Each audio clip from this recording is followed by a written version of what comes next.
ইকবাল হাসান বিএনপিতে যোগ দিচ্ছেন।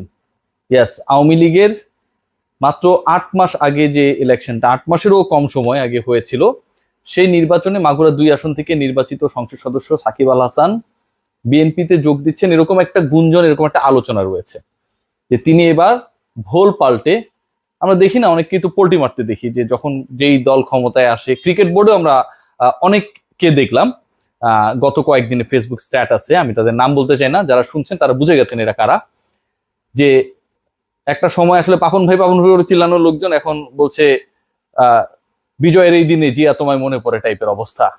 ঘটনা সত্য, কিন্তু একদম মানে পোল্টিকারে বলে এরকম পোল্টি। এবারের অলিম্পিক্স হচ্ছে, আপনারা সবাই জানেন, প্যারিস অলিম্পিক্স, সেখানে যে ডাইভিং হয়, পোল্টি মারতে মারতে নিচে পড়ে, ওখানটায় আসলে ড্রাইভাররা দিতে পারে নাই। যেরকম পোল্টি এই মুহূর্তে বাংলাদেশের রাজনৈতিক কালচারে চলছে, এবং সেই পোল্টির অংশ অলরাউন্ডার যেহেতু সাকিব আল হাসান, তিনি তো সব পারেন, তিনিও কি হতে যাচ্ছেন কিনা, বিএনপিতে তিনি যোগ দিতে যাচ্ছেন কিনা, এরকম একটা আলোচনা আকাশে বাতাসে ভেসে বেড়াচ্ছে, সেই বিষয়ে আলোচনা করতে চাই। এবং একই সাথে একাধিক মামলার প্রস্তুতি চলছে, বা একাধিক মামলা তার বিরুদ্ধে দায়ের হতে পারে, এরকম একটা আলোচনা যথেষ্ট পরিমাণে রয়েছে।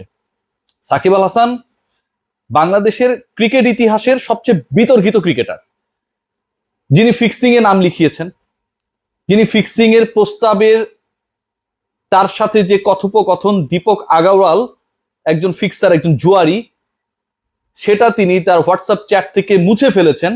আমরা এখনো জানতে পারি না যে সাকিব আল হাসান সেখানটা কি করেছেন। 1 বছর নিষিদ্ধ ছিলেন, নিষেধাজ্ঞা যখন তাকে দেয়া হবে তার আগ মুহূর্তে তিনি সকল ক্রিকেটারকে নিয়ে বিসিবির বিপক্ষে একটা আন্দোলনে নামলেন, সমতা, বৈষম্য রোধ, এরকম টাইপের কিছু একটা, যেন ফোকাসটা তার দিকে যায়। সাকিব আল হাসান চট্টগ্রামের একজন ইউটিউবার আছে, এখন মনে হয় আপনারা তাদের খুব একটা পছন্দ করেন না, এফ দিয়ে নামটা ভুলে গেছি, ওই টাইপের কেউ একজন, তালে তালে আসলে তাল মেলায়। শেষ পর্যন্ত সাকিব আল হাসান ফিক্সিং এ অভিযুক্ত হলেন, নিষিদ্ধ হলেন, কিন্তু ওই আন্দোলনটার কারণে সবাই তাকে অনেক অনেক বড় মনের মানুষ ভাবা শুরু করলো। এবারের যে ছাত্র আন্দোলন, সেখানটায় সাকিবের রূপটা আমরা একদম ক্লিয়ারলি দেখেছি। শিক্ষার্থীরা মরছে, পুলিশ মরছে, সাধারণ জনতা মরছে, শিশু মরছে, বাবার কোল খালি হচ্ছে, সন্তানের পিতা না ফেরার দেশে চলে যাচ্ছে, একটা ফেসবুক স্ট্যাটাস শুধুমাত্র তার এমপিত্বের পথ ধরে রাখার জন্য এই সাকিব আল হাসান দেন নাই। অথবা সাধারণ জনতা, যাদের হয়তো মুগ্ধের মতো 10-15 বোতল পানি কেনার সামর্থ্য, এর বাইরে তাদের সামর্থ্য নেই, সাকিবের সেই পোস্ট কিনতে পারেনি দেখে সাকিব আল হাসানের মন গলেনি।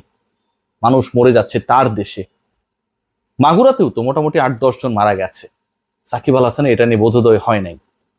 এখন সাকিব আল হাসান বিএনপিতে যোগ দিচ্ছেন, সেই আলোচনাটা হচ্ছে, এবং তার বিরুদ্ধে মামলার প্রস্তুতি কেন, মামলার আলোচনাটা আসলে কেন হচ্ছে।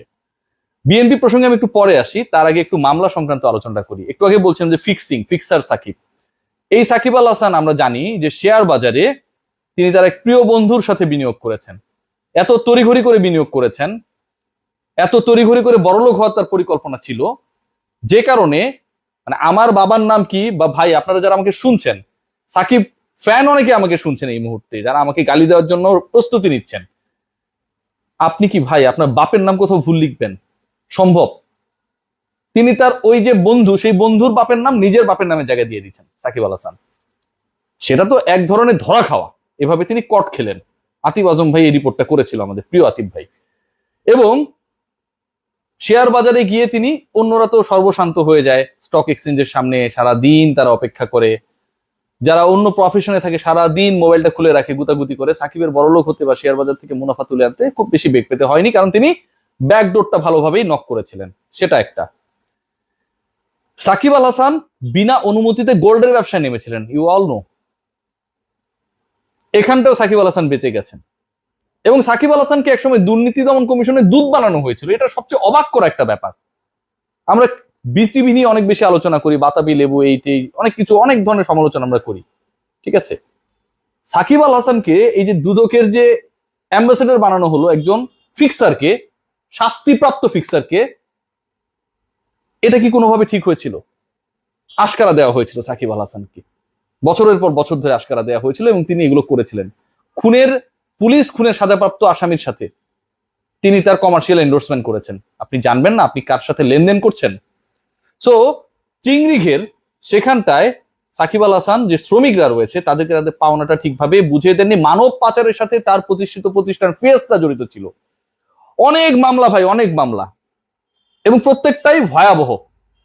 সেগুলোর মোটামুটি একটা প্রিপারেশন প্রতিপক্ষরা কিংবা আইন শৃঙ্খলা রক্ষাকারী বাহিনী তারা যখন এসব প্রসেস শুরু করবে নেয়ার একটা অবস্থায় রয়েছে। দুর্নীতি দমন কমিশন নিশ্চয়ই এবার এই ব্যাপারগুলোতে তাকাবে।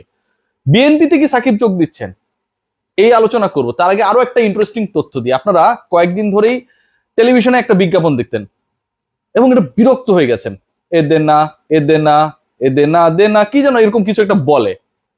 সাকিব আল হাসান এটা ইন্ডিয়া গিয়ে বিজ্ঞাপনটা করেছেন। সাকিব আল হাসান বিজ্ঞাপন দেখতে দেখতে আমরা অতিষ্ঠ হয়ে গেছে। এখন সাকিব আল হাসানকে আর আমরা পাই না।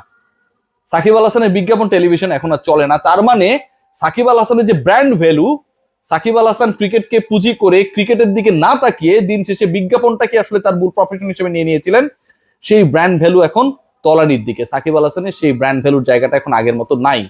বাংলাদেশের কোনো টেলিভিশনে এখন সাকিব আল হাসানের বিজ্ঞাপন প্রচারিত হয় না।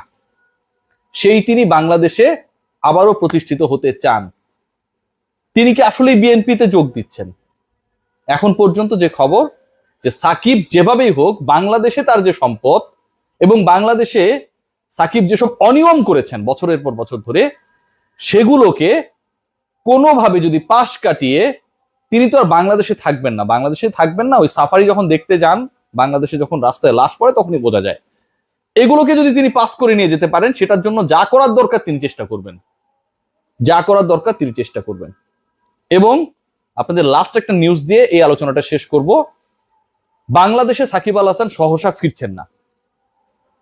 আপনারা দেখেছেন অনেকেই গ্রেফতার হচ্ছে, এবং সাকিব আল হাসান যেই ধরনের এলিগেশনস ক্যারি করে